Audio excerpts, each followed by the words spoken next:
warahmatullahi wabarakatuh. Waalaikumsalam warahmatullahi wabarakatuh. Perkenalkan, nama saya Semanurul Wafa dan saya Nawa Ayu Fitratunisa. Jadi kali ini kita akan mewawancarai sosok Babeh, namanya Babeh Zahruddin Al-Batawi yang dikenal juga sebagai Raja Pantun Betawi. Nah, mungkin langsung aja kita tanya-tanya dan sapa-sapa Babeh.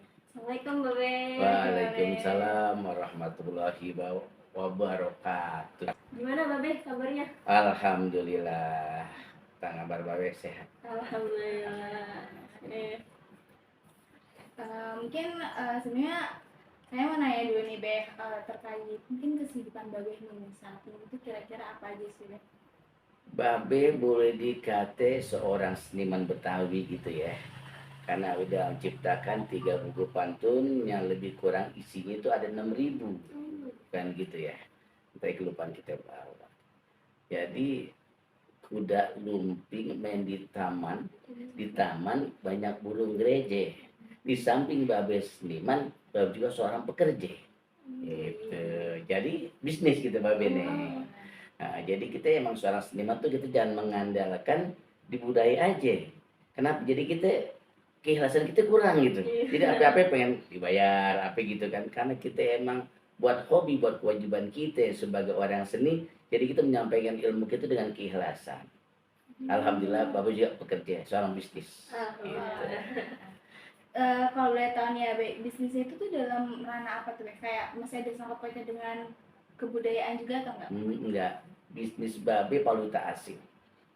Nah, jadi jual beli valuta asing, Singapura, Amerika gitu. Ya alhamdulillah. Nah, jadi kita di samping yang Babe bilang tadi juga pembisnis gitu. Luar biasa ya Be itu. Alhamdulillah. Iya, luar biasa internasional loh. Iya. Baru tahu bisa kayak gitu pekerjaan bisnis valuta asing. Iya, jadi kan gini, kalau kita bicara masalah budaya itu kan kita pengabdian. Iya. Nah, jadi bukan untuk mata pencarian, kan gitu. Jadi kalau pengabdian tuh kita hati kita ikhlas-ikhlas aja gitu. Dan malah kita merasa mari kita berbagi untuk budaya, gitu kan? Karena Babe punya prinsip pakai baju kebaya pergi kondangan berangkat pagi biar nggak kepanasan. Kita di budaya jangan ada persaingan. Mari berbagi ilmu dengan penuh keikhlasan. Jadi Babe alhamdulillah ikhlas-ikhlas aja gitu. Kita nggak gini, nggak ada masalah. Kenapa? Emang kita itu bukan di situ kita nyari duit nih, maaf gitu ya. Karena kita ada hobi. Karena kewajiban, tanggung jawab kita aja terhadap budaya Betawi. Karena mereka kan orang Betawi. Dan untuk nyari duit alhamdulillah ada tempatnya lagi gitu. Ya, mungkin tadi kita juga udah bisa dengar ya teman-teman dari jawabannya Babe juga sempat beberapa kali balasan menggunakan pantun. Nah, Babe ini kan dikenal sebagai Raja Pantun Betawi nih ya, Be. Nah, kira-kira boleh nggak sih Be tahu asal muasal kenapa Babe itu dijuluki Raja Pantun Betawi?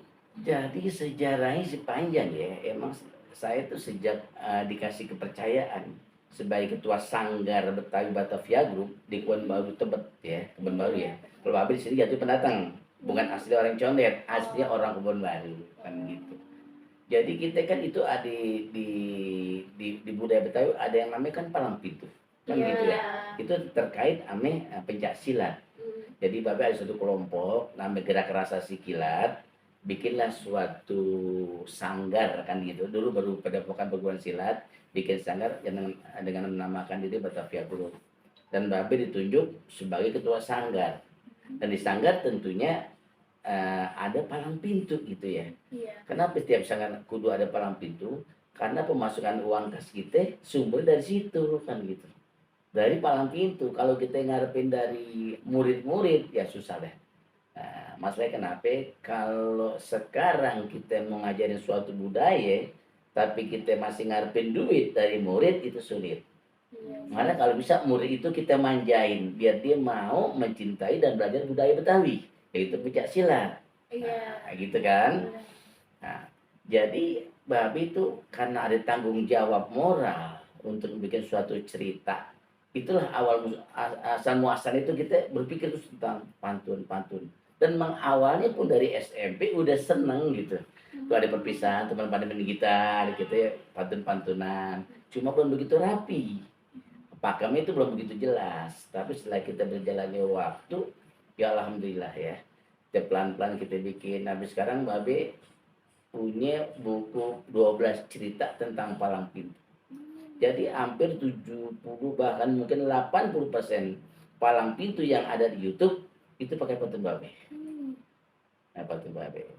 Nah, jadi kumpulin dikit-dikit, alhamdulillah tahun 2012 di launchingin pada saat festival palang pintu di Kemang sama Bapak Pauji Bowo. 2 tahun selanjutnya diresmikan Ami Bu Silviana Murni yang pada saat itu jadi deputi ya, deputi seni dan kebudayaan. Nah, gitu. Dan yang ketiganya pada saat Gubernur Ahok. Jadi seperti kayak gitu. Jadi asal muasal itu karena kesungguhan kita aja gitu. Kesungguhan kita, tanggung jawab kita. Gimana caranya nih kita bikin palang pintu dengan cerita yang berbeda sehingga orang nggak bosan. Berawal dari situ ternyata kita ngembang kan gitu. Bukan palang pintu aja tapi yang lain juga ikut-ikutan kan gitu ya. Pantun nasihat, pantun kebersihan, pantun pendidikan, pesan didik. Ada dapat ide kita catat. Kita tanpa disangka pada tahun 2012 itu kita udah bisa bikin pantun hampir 2.500 pantun Betawi dengan macam-macam judul gitu. Dan kemarin pada tahun 2018 Bamus Betawi pada saya Haji Oding Zainuddin dia datang ke sini bilang ini mau dinobatin sebagai Raja Pantun Betawi. Di situ babakan kan. Saya bilang belum pantas kan gitu ya. Mungkin ada yang lebih pantas. Malah ada tanya jawab. Kira-kira siapa ya? Diwalikin gitu. Nah sekarang berapa itu siapa yang pantas selain dari inti? Si A, si B, di paling banyak punya 10 pantun. Itu juga pantunnya nggak begitu menarik. Nggak begitu pas pakem. Tapi kalau itu udah ribuan. Gitu. Dan udah ada bukunya. Dan gitu. Aduh, saya pikir bagaimana ya? Mungkin tanggal 18 tanggal sekian lupa tanggalnya 2018 kita situ babakan. Ya udah nggak bisa begitu katakan itu siapin juga. Karena nanti itu ada Profesor Dr. Sam Haisi, Profesor Dr. Abdul Khair, orang-orang yang terkira kompeten ame budaya Betawi, pantunnya itu akan hadir, akan dites ente gitu. Gitu layak nggak? Ini Bang Jahrudin sebagai Raja Pantun Betawi. Jadi bukan cuma katanya aja, bukan cuma julukan turu-turu aja gitu. Iya. Tapi ada sertifikat pengakuan kan gitu pada 2018. Itu ceritanya. Banyak juga ya bukunya. Iya. Berarti kan Babe udah banyak tuh ngeluarin buku pantun. Nah, menurut Babe nih, Babe itu nganggep atau mandang pantun tuh kayak gimana, Be? Sebenarnya pantun ya itu malah kata Sultan Takdir Ali Sahbana, kan? Pernah tahu dong, pernah baca bukunya. Itu pernah bilang orang yang paling hebat adalah itu seniman pantun. Kenapa? Karena dia dapat menciptakan pantun tuh dengan cepat gitu. Iya, Spontan. Nah, dan saya pun bikin pantun. Dalam artian itu untuk menguat omongan Sultan Takdir Ali Sabana. Jadi pakai baju katun, kainnya rubat. Rubat buatan dari Samarinda. Seniman pantun adalah orang hebat karena menciptakan kalimat yang belum ada. Jadi cuma menguat omongan Sultan Takdir aja seperti itu. Terus dia bilang, makanya saya dapat sertifikat 1 kenapa? Itu belum ada buku pantun sebelumnya. Pantun Betawi semua belum ada. Jadi emang belum ada. Saya sendiri nyari nggak ada. Saya sih nggak tahu sih kalau ini. Kalau ke rumah lagi kita kasih tahu. Tadi kan dibikin buku-buku ya, Be. Kalau misalkan Babe ada ide, terus langsung Babe tulis. Itu Babe tulisnya di biasa kayak senemunya buku atau ada catatan tersendiri tuh, Be? Ya kita sih gini ya. Kan yang namanya pantun berkualitas itu kan kadang-kadang ketemunya nggak pada spontan saat tertentu kan karena kita bikin pantun tuh yang benar-benar ada artinya gitu. Jadi nggak hanya sekedar dilontarkan ya. Jadi kita catat, oh ini masalah apa yang kita mau angkat nih. Umpamanya masalah kebersihan, ya kan? Nah, Kan itu umum lah, masalah Ciliwung. Kita bikin pantun, cuma ide kita belum pernah tindak lanjuti gitu kan. Sekarang masalah Ciliwung apa yang jadi momok kan gitu, apalagi musim hujan seperti kayak gini. Iya. Kan masalah banjir. iya. Di samping itu penyebabnya hujan, keduanya apa? Masalah kebersihan, Iya. masalah sampah. Saya bilang bikin pantun suatu pesan himbauan mengajak sebesar mungkin di tepi kali Ciliwung, ya kan? Kita udah nggak laku lagi jual bilang yang buang sampah di sini dilanggar pasal didenda 500.000 gitu kan? Itu nggak laku. Ada lagi ya makanya ngomong kasar lah kan gitu ya, yang itu udah nggak zaman lagi gitu. Kita pakai menyentuh ke hati. Apa salah itu kalau di tepi kali Ciliwung kita bikin suatu baliho besar, kita bikin pantun, kan gitu. Ya, punya tanah dibikin taman. Jangan lupa dibuat saung. Belum sempurna kita orang beriman kalau buang sampah masih di kali Ciliwung. Cakep nggak? Iya. An-nazofatu minal iman. Nyentuh dia. Iya. Iman masalahnya kan?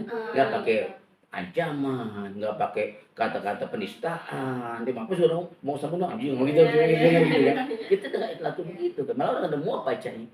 Nyentuh hati kita langsung makan. Masalah di baliho besar di Ciliwung, burung jendrawasih kan di dalam kandang dikasih makan tidak tersisa. Lingkungan bersih bukan hanya enak dipandang, tapi mencerminkan budaya bangsa. Kalau bicara begitu Iya. kan, itu sebenarnya saya punya ide seperti kayak gitu. Dan sekarang pun kita lihat ya mas sebenarnya berkembang pantun. Hampir setiap ada sambutan dari Pak Lurah, anggota DPR atau dari Pak Wakil Presiden kan suka pada pantun tuh. Cuma yang disayangin, yang disuruh bikin pantun itu orang yang nggak ngerti pantun, nggak ngerti pantun. Jadi aduh arahnya kemana sih? Yang pantun itu terdiri dari 4 baris. Sampiran pertama, kedua, sampir, 3, 4 itu isi. Itu saling terkait satu sama lain kan gitu. Nggak bisa kita mencar-mencar. Seperti kita tadi kan, ya kan? Seperti ini, air putih saya gitu ya, kita di pantun. Di atas meja ada air putih. Di atas meja ada gelas. Gelas diisi dengan air putih. Bekerja saja dengan ikhlas, nanti rezeki akan mengikuti. Itu kan terkait. Di atas meja ada gelas. Gelas diisi air putih. Itu terkait. Iya. Ini apa nih? Handphone kan? Handphone apa ya? Handphone alat bicara. Dibawa setiap waktu. Walaupun kita banyak acara, orang tua tetap yang nomor 1. Iya. Itu terkait satu sama lain. Dan ada maknanya. Itulah kekuatan pantun Betawi. Yang tingkat kesulitannya emang iya. Cuma setelah kita udah jadi, itu permanen dia. Karena nggak sesaat gitu ya. Dan kata orang, wah Bang Opi itu masuk air mata itu cuma pada saat itu doang. Nggak ada mana nggak ada itu untuk menghibur aja gitu. Dia bisa dibukuin. Apa yang mau dibukuin orang nggak ada artinya kok. Kadang orang kan Bang Opi itu, Opi gue bisa ya. Apa jago pantun, bagi saya itu nggak jago dia. Dia cuma pelawak, penghibur. Orang ketawain pada saat itu. Dibukuin, kalau kita bawain gak lucu. Tapi kalau kita pantun-pantun yang taksir yang sebelah kita tadi, masalah kebersihan, masalah taat orang tua, malam Jumat mati lampu, lampu menyala menjelang subuh, keramat yang paling ampuh adalah doanya seorang ibu yang melahirkan kita. Itulah pantun di situ. Itu paten kan? Sampai kapanpun, selama dunia masih ada, pasti laku tuh pantun. Iya kan? Masalah kita, apa ajaran agama kita? Orang manusia mati ingin dihidupkan lagi ke dunia, apa yang mau dilakuin? Salat enggak, haji enggak, puasa enggak, apa? Bersedekah. Gitu kan, dengar kan? Bersedekah. Dia sudah bikin bersedekah. Apa nih? Ke Mekah, pergi ke Mekah di waktu pagi, pasang petasan sebagai tanda. Orang bersedekah tak ada yang rugi, akan dapat balasan yang berlipat ganda. ya kan? Iya, iya, iya. Masuk masuk. Terus makanya itulah pantun Betawi. Jadi saling terkait satu sama lain. Matahari pagi di sebelah timur, perlahan pasti menuju ke barat. Ada rizki sehat panjang umur, yuk kita investasi untuk akhirat. Terkait kan? Iya. Maknanya gimana ini? Isinya ada kan? Ada. Itu pantun Betawi. Yang jarang orang bisa dan jarang orang eh, eh. Sampai kita bikin pantun Ya, nggak jelas ya. Nah, Hiburnya tuh. kemarin, nih maaf ya, kan apa ulang tahun PGRI belum lama kan? Iya. PGRI itu ada lomba pantun sejabodetabek guru-guru dari wakil kepala sekolah berguru-guru, babe yang jadi juri. Pada enggak itu berenggah ya. Oh iya ya gitu. Selama ini terpaku sama yang ada di buku doang. Ternyata pantun Betawi itu indah, enak kan gitu. Enak disampaikan, enak didengar dan kuat artinya gitu. Pesan kita pesannya kuat kan gitu. Kita menghibau himbauan kita kuat kan gitu. Masalah pemilu sebentar lagi kan gitu kan. Burung darah, ya kan? Mencari makan, terbang tinggi ke angkasa. Satu suara sangat menentukan bagi masa depan bangsa. Ini Be, Babe kan namanya tuh dikenalnya Babe Zahrudin Al-Batawi. Nah, Al-Batawinya itu emang nama asli atau nama panggung, Be? Jadi gini ya, nama kita seutuhnya tuh Jahrudin doang. Nah, berhubung kita udah berangkat haji, Haji Jahrudin, ada Ali itu orang tua. Al-Batawi karena saya seniman Betawi. Oh. Asli cuma Jahrudin tok gitu. Jadi orang panggil Haji Jahrudin Ali Al-Batawi.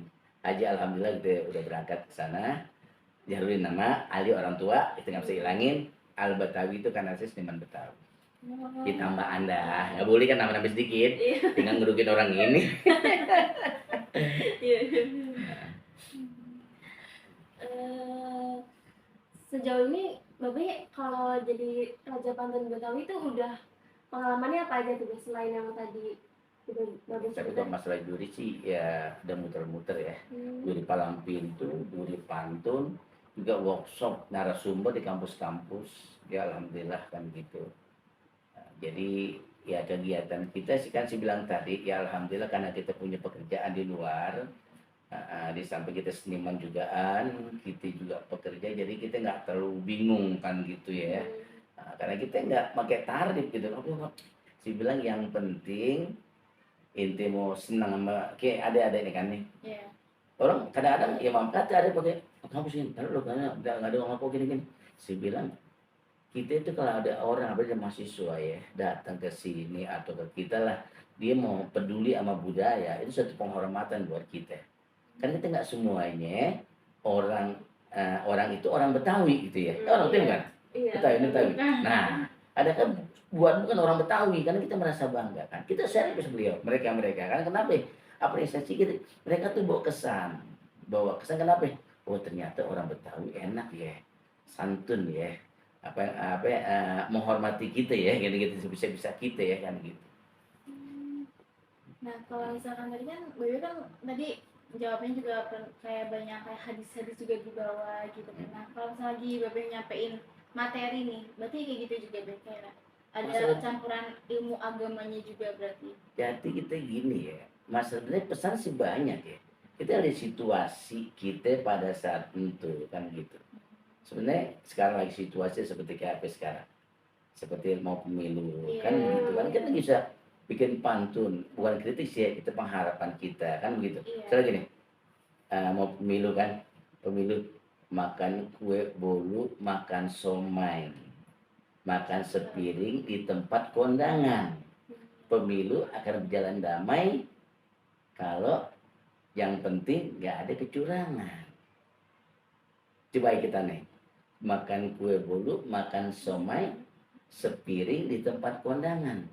Pemilu akan berjalan damai. Terus apa lagi? Nah, itu lah. Itu nggak ada kecurangan, gitu. Yang penting nggak ada kecurangan, kan gitu. Jadi terkait masalah gitu kan satu sama lain. Jadi itulah yang namanya pantun. Tingkat kesulitannya emang tinggi karena orang kalau belajar apa ini ke bahasa sih umum gimana, orang belajar silat lah di budaya kan gitu ya, belajar tari-tarian, kita diajarin seperti kayak gini, ya kan, dimanapun kita tampil ya begitu, apa kata gurunya kan, apa yang diajarkan gurunya ya itu kita yang tampilin, betul nggak? Iya. Kalau kita nggak sesuai ya berarti salah kan gitu. Tapi kalau yang namanya pantun nggak bisa yang diajarin gurunya, ujung ngajarin masalah kebersihan, ini masalah kesehatan, kamu mesti berpikir lagi gitu. Iya. Masih dipegang ini lu ngomong apaan? Masalah kesehatan ngomong masalah kebersihan. Nah inilah yang namanya kita kudu-kudu cerdas. Jadi kita yakin kalau kita yang awalnya sih emang agak sulit ya kalau terbiasa. Tapi kalau kita udah mulai, wah ini katanya nggak bisa, susah ini, kita ingat apa katanya, kata peribahasa apa gitu ya, ke pasar minggu beli ikan basah, beli 3 kilo ada tambahnya, kalau kita sungguh-sungguh pasti bisa. Itu kan janji Allah terhadap hambanya, manjata wajah dekat, yang penting ada kesungguhan. Apapun pun kita sungguh-sungguh, insya Allah kita kesungguhan. Karena kita cepat melepas gitu ya. Susah. Iya, kan? yang saya hadapi kalau di pantun. Nah, ya Bapak juga sama begitu dua awal, susah gini-gini. Tapi berhubung kita punya tanggung jawab moral, kepengen sanggar maju, paling betul maju, kita berpikir apa gitu. Ya alhamdulillah hasilnya sekarang bisa dinikmati oleh sanggar-sanggar lain. Hasil pemikiran Babe kan gitu. Ilmu apapun itu amanah. Semua juga orang pengen pinter. Semua juga orang pengen kaya. Semua juga orang pengen hidup senang. Tapi kan ujian orang beda-beda. Nah, di kesusahan ya kita bantulah sebisa kita sampai kita kan gitu. Sedekah dimanapun. Jangan sampai berpikir kok ada rezeki kita semampu kita. Allah lebih tahu lagi rezeki kita. Aku mau 2000 aja, sementara kita banyak. Allah tahu.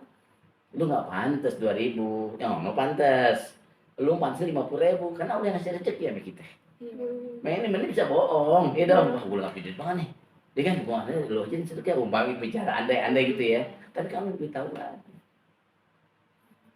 Jadi Allah yang lebih tahu apa yang kita bisa sedekah. Jadi ke Tanah Abang banyak tempat parkir, beli korma Saudi, ingin menyumbang dan banyak berpikir, lama-lama bisa nggak jadi. Iya, betul. Oh iya. Kan kadang kayak gitu sih. Nah iya kan. Iya. Nah sekarang gimana? Kita kalau bisa ya, tahu daerah Kamal? Tahu kan? Daerah apa sih? Pinggir laut, benar kan? Cari ikan di daerah Kamal. Hari Sabtu naik angkutan. Mari kita jadikan beramal. Itu suatu kenikmatan. Orang kalau udah beramal nikmat, ya luar biasa. Iya kan? Karena maaf, kita lihat orang-orang yang rasanya punya duit, dibuat main judi, buat hal apa, merasa nikmat, nggak merasa rugi. Kadang-kadang dia nggak punya duit nih, dipulang, dijual mas bininya, iya kan? Demi untuk menikmati kenikmatan dia kan? Iya. Itu karena nikmat gitu. Nah, apa sekali kita berubah alih. Sekarang kita alihin kenapa ya? Nikmat itu jatuhnya ke kita berbagi. Kan sama seperti keluarga kan? Iya kan? Emang berat. Setan lebih bisikin aja, jangan saya capek-capek nyari duit kan gitu. Iya, Godaan biasa. Ada lagi? Mungkin mau ini juga sih mau nanya. Kan Babe kan dikenalnya Raja Pantun Betawi ya. Nah, mungkin Babe juga pernah bikin pantun Melayu gitu nggak sih? Itu ada. Itu lain ya? Ya kalau yang namanya Betawi ya kita Betawi. Kalau yang namanya Melayu ya terus orang Melayu kan gitu. Intinya kan kita emang kultur kita kan udah beda. Iya sih. Kultur kita ngerinya tuh kita kalau nggak tahu kita jangan sok tahu dah kan gitu. Jadi apa yang kita bisa aja. Jadi naik kereta ke Surabaya, berangkat Senin sampai Selasa.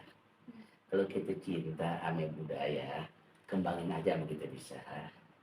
Yang kita nggak bisa tuh yang bukan pertanyaan, memang nggak salah ini sih ya. Nah, tapi kalau Mbak Ben dia pikir tanggung jawab kita aja deh, tanggung jawab kita yang di depan mata kita gitu kan. Apa tuh? Ya kita orang Betawi, ya orang tahu kita seniman Betawi, ya pantun Betawi aja kita kembangin. Itu juga masih luas banget, masih belum sampai kan gitu ya. Babe suka pantun, itu anaknya ada yang nurun nggak Be suka juga? Kalau bicara masalah pantun ya, kita punya teman tesen banget ya, namanya ya Allah ya alhamdulillah meninggal. Itu yang namanya kakek itu ya, nyohor tuh, namanya Wak Joang kan gitu. Jago banget pantun. Malah kalau dulu tuh orang hajatan manggil kang pantun gitu. Naik ke panggung, pakai diadu.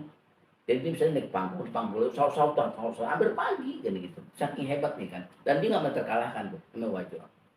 Tapi cucunya kesenangan saya seperjuangan dari awal pembentukan sanggar udah puluhan tahun 35 tahun lebih kurang dia nggak bisa bikin pantun gitu kan.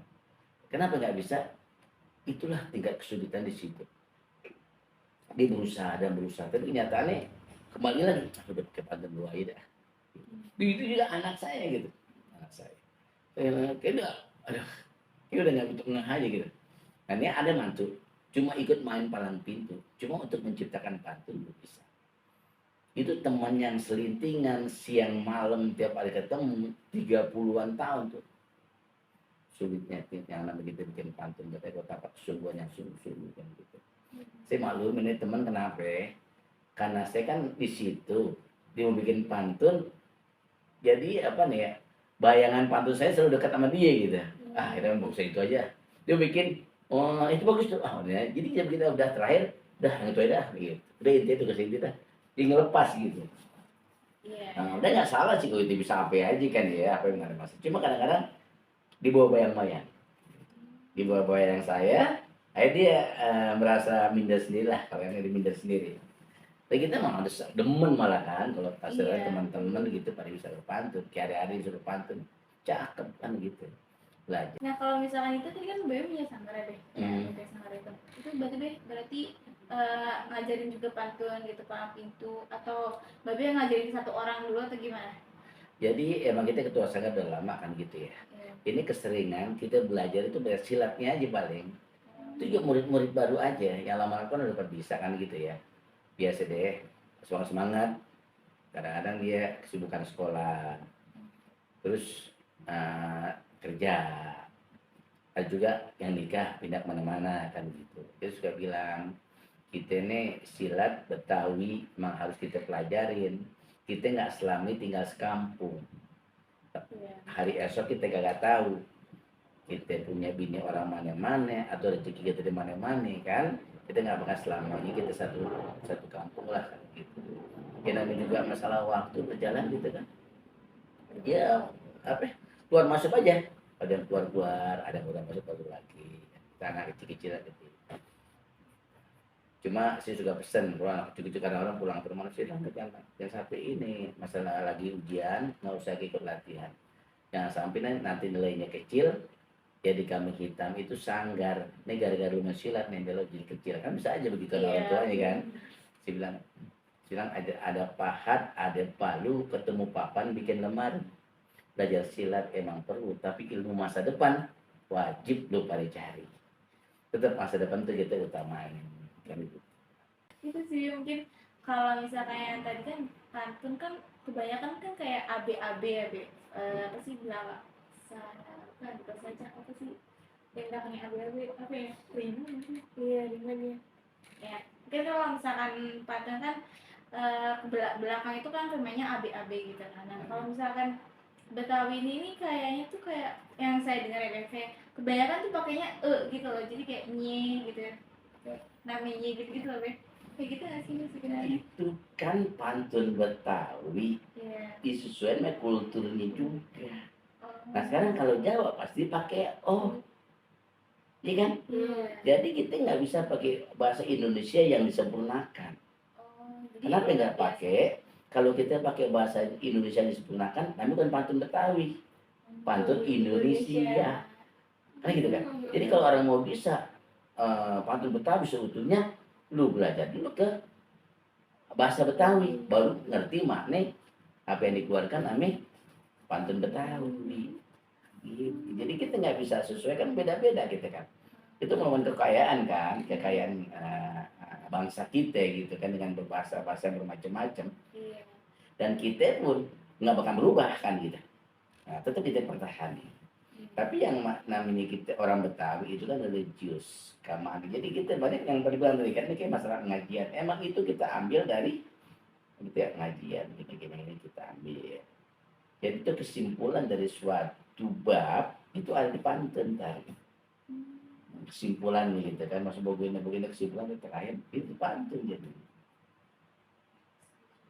Aji gini-gini kelar kan. Saya harapin nih pada murid-murid sekalian, ilmu udah banyak didapat, guru nyampein. Nah, tugas kalian nyampein dia pakai pantun bisa gitu kan.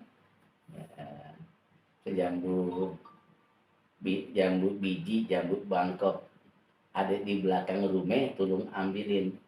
Biar kita ngaji ambil bongkok, percuma kalau diamalin. Iya. Pasti pengamalan kan yang penting. Ya kan? Iya. Tapi jangan lupa juga, kita ngaji pasti ada gurunya. Kan gitu.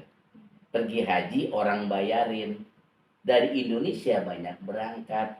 Guru ngaji harus kita pikirin. Dia juga manusia, bukannya malaikat. Bukan kata dibayar. Guru bukan nggak mau dibayar. Bukan. Tugasnya ikhlas. Cuma kita murid, mesti pikirin. Kalau kata dia juga manusia, bukannya malaikat, bersama sama kita. Masing-masing punya kebutuhan. Jadi kan, kalau kita guru mesti dibayar. Bah, guru kan ikhlas, ustaz. Kesalahan lagi gitu. Kita ke bahasa yang pakai diperhalus. Pikirin. Gitu. Mungkin cukup dari aku, dari Nawa, ada yang mau ditanyakan lagi? Nah, itu lagi. Ayo boleh. Ini kalau misalkan part itu kan ada kayak tadi ada sampiran sama isinya, Beb. Nah, Beb itu biasanya tuh mikirin isinya dulu atau gimana, Beb? Biasanya isinya dulu. Gitu. Pertama-tama ya, nah ini ada pantun orang suka salah persepsi atau salah sangka gitu ya. Ini pantun ada 2 baris. Iya, ada yang dua baris. Contohnya apa tahu nggak? Contohnya gitu. Contohnya 2 baris. Misalnya gini yang paling gampang deh. Buah kecapi, buah kedondong. Ngopi dong. Asal kita dengar. Iya. Itu bukannya pantun. Itu namanya Karmina. Iya. Betawi ya, langsung 2 baris. Jadi kalau ditanya mana lebih dahulu antara sampir dan ambisi, kita lihat situasinya. Tapi yang paling banyak babe kita pikirin, padahal gini, itu momen masalah kebersihan nih. Pasti kan isinya dipikirin. Iya. Nah, tapi kok babe bisa cepat begitu? Karena kita banyak perbendaharaan. Jadi kita rajin-rajin kita cari-cari cemil. Kasar gini, kita padu-padu gitu. Misalnya lingkungan kotor. Jadi kan kalau kotor lingkungan kan pasti penyakit, kit bukit. Nah, itu karena kita udah jadi keseringan kita terlatih. Iya. Jadi timbullah kalimat naik motor ke atas bukit, berangkat pagi pulang sore hari. Lingkungan kotor sumber penyakit, yang rugi kita sendiri. Iya, itu jadi kepikiran juga. Iya, pertama-tama tuh kita yang kita mau kan udah apa ini masalah? Seperti kayak gitu. Ya, mungkin segitu dulu kali ya, Beb. Wawancara kita kali ini. Ya, terima kasih banyak Babe udah menyempatkan waktu untuk Kalau kita sih, bincang-bincang. ya alhamdulillah kita minta waktu ke jam 1 itu kadang-kadang begitu. Ada rezeki itu kayak ini kan ya. Akhirnya kita, bukan kita minta barangnya ada entar jam 3. Kan Allah kasih jalan tuh. Kita nggak terburu-buru kan. Iya. Kalau bilang, jam 1, biasanya kita bisa jam 2 udah ada barang kan. Itu buru-buru gitu kan. Ya kan kita agak sedikit santai, jam 3 entar. Itu rezeki yang terpenting juga. Rezeki kita jangan juga banyak milih-milih pada saat ini. Jalan kaki menginjak sawah. Jalan kaki menginjak tanah, tanah sawah banyak berduri. pintu rezeki ada di mana-mana. Malam berdoa, siangnya kita mencari. Kan gitu. Halal bihalal di waktu lebaran, pakai celana jin, baju kemeja. Rezeki yang halal masih banyak bertebaran, asal kita rajin dan mau bekerja. Kan gitu. Jadi pantun nasihat begitu itu bukan lihat dari pantun isi, tapi isinya itu kan gitu yang istilahnya. Jadi minum, santai aja. Iya. Nah, kita masih lama berapa? Cuma kita berjam 2. Ya kalau nggak ada acara, nggak apa-apa, nanya masakan aja. Iya apa lagi ya? Emang kita begitu. Ngobrol-ngobrol aja. Yang penting omongan kita kan bermanfaat. Besok pilpres. Saya bilang saya.